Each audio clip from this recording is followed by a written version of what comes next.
And I had about, I think, 7 or 8 employees at that time. And I was looking for something, and I actually had been looking for something for years. And with my dad, we had done quite a few things. In fact, when I found Health and Benches at the time, is what the name of it was, I got on the program with my parents and with some other friends, and we lost some weight that first month, and I felt great, and I knew that if I could do that, anybody could do that, so I might as well be a coach, and jumped right into being a coach. But I didn't have a lot of time.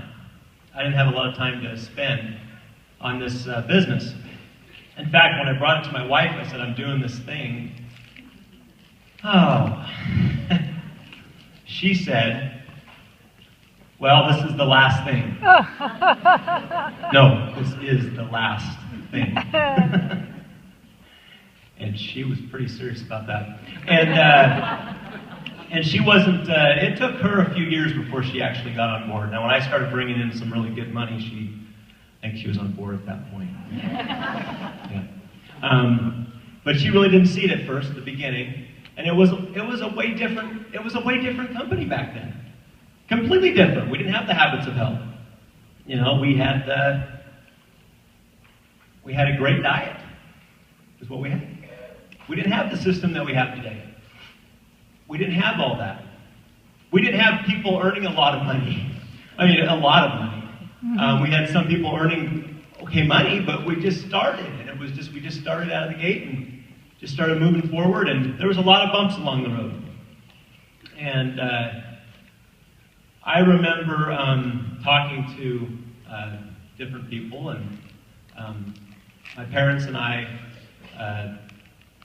were in the beginning, but a lot of our family members, in-laws, friends that I had, nobody wanted to get on board. And I made a decision to do this business. And I took every opportunity that I could along the way to make it happen. And I told people what I was going to do. I put it out there. And I said, I'm doing this. And I kept on plugging away and plugging away. And then after a few years, I ended up being full-time after 2 years. In fact, when Jared was talking about going through bankruptcy, I know how that is. And I lost everything. Still had our family, so everything's all good. And but financially, I lost everything. And I didn't focus on that. I focused on what I wanted. And so I moved forward. After being in for 2 years, I went full-time. And then I kept on plugging away. And I always tell people that I failed my way to success. And I really do believe that. I mean, I did. I failed so many times, multiple times. But I seem to always learn something from those failures. So they weren't all at a loss. I learned what not to do sometimes, you know. But I continued moving forward. And I continued until now. And I'm going to continue. But now, what is my life like? Well, we can do what we want to do when we want to do it, and with whom we want to do it with. And we spend a lot of time with our kids. And we spend a lot of time doing the things we want to do.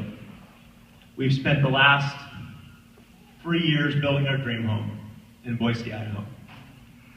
And now we're living in it. Been living in it for 2 months. And we continue to dream. We continue to do more things. Because why not? If you stop dreaming, I think you stop living. Why live if you don't have dreams? If you don't have goals, if you don't have desires? So I think that's one of the most important things, is just to have those dreams and have those goals and work towards them. But things are great now, and they keep on getting better all the time. And I'll say one last thing. If I can do it, so can you. Thanks.